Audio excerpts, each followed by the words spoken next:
I'm Lynda Shaughnessy. I'm the lead nurse for Paediatric Cardiology and CHD Network. Within the last 18 months, we've had some challenges within the team, and most of these have come from COVID-19 and the pandemic that we've been going through. And I would say probably one of the biggest challenges for our team has been around keeping our families up to date with information and changes within the trust.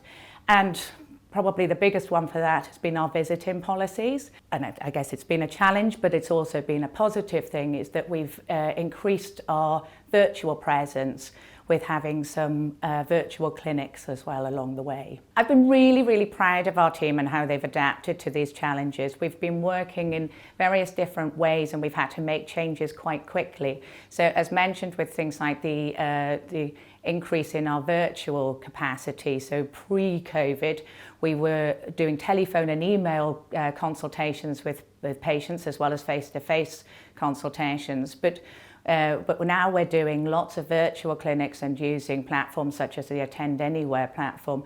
And so our team have had to learn these platforms really swiftly, had to get all of the IT equipment, and it's been really brilliant. And we've worked really closely with our ECHO colleagues in order to make sure that when we have been meeting these challenges, that we're actually meeting the expectations of what our patient population need and what the families need.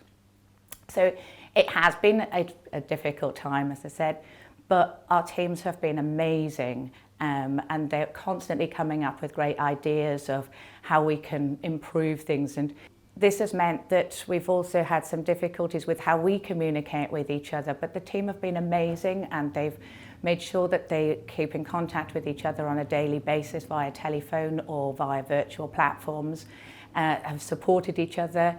I'm just really proud of how everybody has adapted to these challenges in a time when it's been difficult for themselves in their own lives and in their own family lives as well. But they've never lost focus of the importance of maintaining really high quality care for our patients. And it just makes everybody feel so proud. We've had really great feedback from our patients as well about those who've been previously on Cardiac Savannah and have now come to Sky. But also our team are all in one place and close by, and so we can call on each other, and it's made all of those conversations much easier to have. And during times such as ward rounds, it doesn't feel like there's so many people on the ward because of the space that's there. It's lovely. It's a really inviting space, and the playroom is also really great as well. So from start of entering the ward right the way through is absolutely great. So we're so proud to work with the ECHO charity. They are an amazing charity, and even before I came to work at the Evelina London and within this network, I already had experience of working with this charity. So they not only look after our patients and help us with our patient care right the way from birth, right the way through to being young adults, it's also about creating a family community. So it gives people the opportunity to meet other people who might have experienced the same sort of things that they're going through. And it's different to having an experience with a charity that isn't so focused on, say, congenital heart disease. Because with all of these families that are in the ECHO community, they will all have their stories of coming through a diagnosis of CHD and what that means. And they reach right the way across our network. And that's the thing that I find so important about this charity, is that it isn't focused in one hospital, it's right the way through. And so where we might have some difficulties being able to engage with patients that are seen in one of our network hospitals, this is where ECHO is so important, is that they can reach out and they have multiple different ways for these families to be able to engage. And I'm particularly keen on all of the work that they do with teenagers, because that's one of my real areas of interest, and making sure that our patients do continue their care onto the adult environment and don't get lost to follow-up. And as mentioned, my previous work with ECHO in the past, before I came into this role, had been a lot around working with teenagers, and that was a pan-London experience. And so we were bringing patients that were seen in any of the London hospitals together, and that was really well supported by ECHO. And so it's about sort of making sure that people have a voice, that people can be supported by each other, and looking outside of the medical environment. So as you know, we are obviously clinicians, and so we can provide a clinical environment and knowledge and things, but we don't know personally what it's like to have a child with CHD or to grow up with CHD, and that's where the ECHO community is so important, because that does bring a link together for people, and people can dip in and out and use the charity for information when they need it.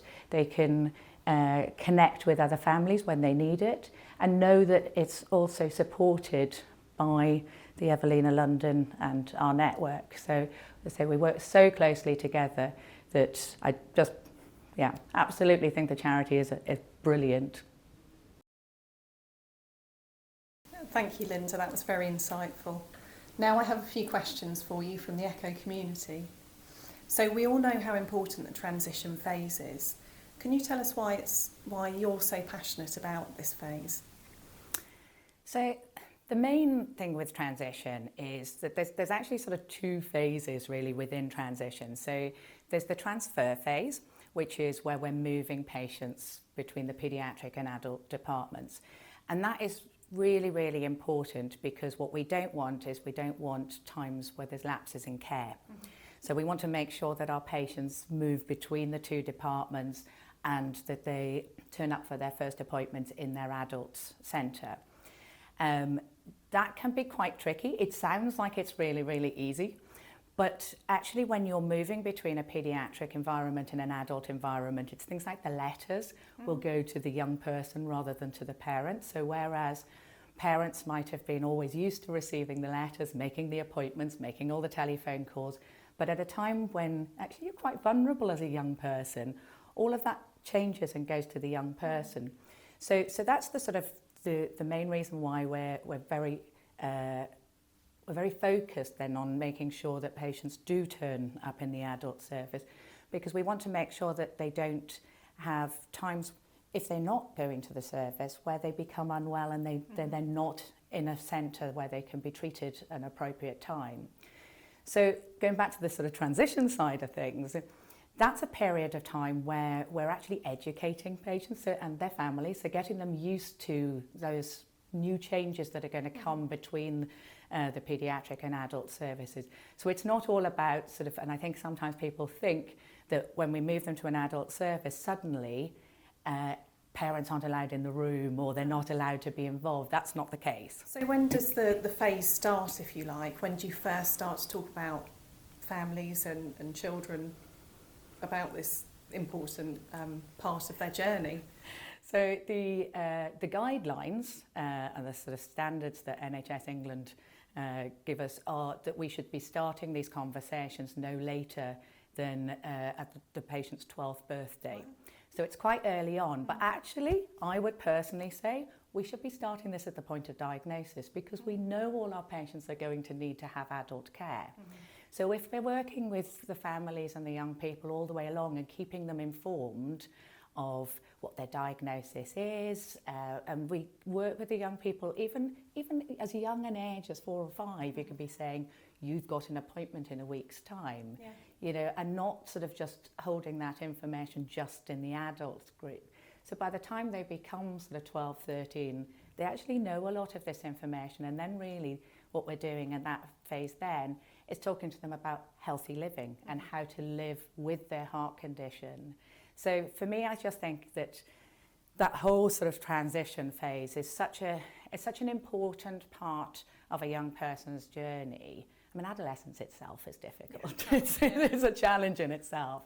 But to be an adolescent with a heart condition and have some slightly different decisions that you have to make, some of the lifestyle decisions, for instance, watching your friends sort of all going out and drinking alcohol, and it's I take alcohol, can I, So it's working with them to help them to make decisions that are not going to be harmful to them, so that they can understand those, and adolescents are risk takers, Yeah. but it's helping them to make those decisions safely. So I think that's it's a really exciting part of our role. Yeah, and it's all about empowerment and information. And Absolutely, absolutely. And I think sometimes people are scared about the information that we might be giving at that time, but they shouldn't be, because it is really about keeping everybody safe. yeah, So I think there's often this sort of fear, let's say, about sort of transition being a move from peds to adults. So if we start saying to people that we're going to start the transition process at 12, people suddenly think that we're going to move them to adults at 12 years old. We would not be doing that. We generally like to make the move somewhere between sort of 16 to 18, but it does depend on the individual.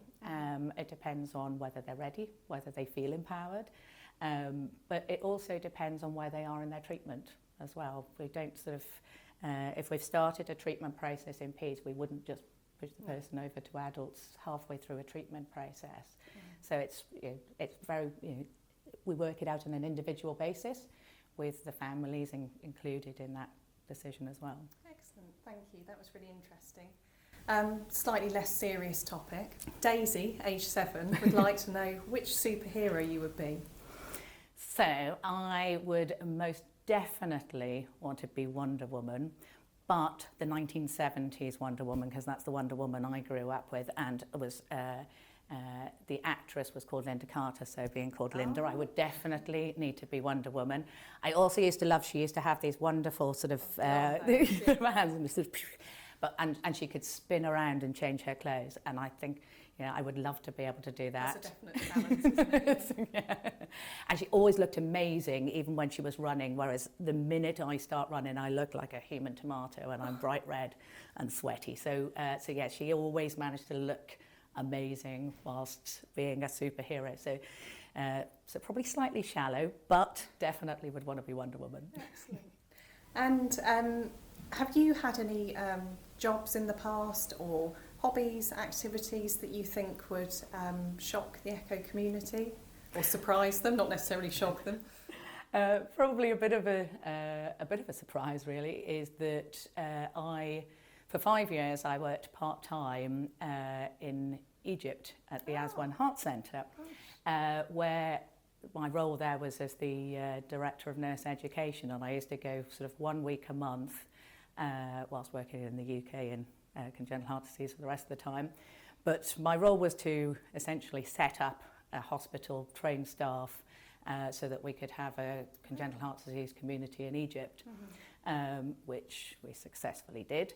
It was a challenge, it was very interesting, but it was an amazing challenge, and I got to meet some fantastic people along the way, from footballers to Egyptian footballers, to Egyptian film stars, and it was an amazing experience, but also made me realise that how fortunate we are to have things like the NHS and to have the community and the support that we have in this country. Yeah, but also an amazing achievement for you to work on such a fantastic project overseas as well. It was brilliant. It was really good, and I learnt loads. That's excellent. Thank you.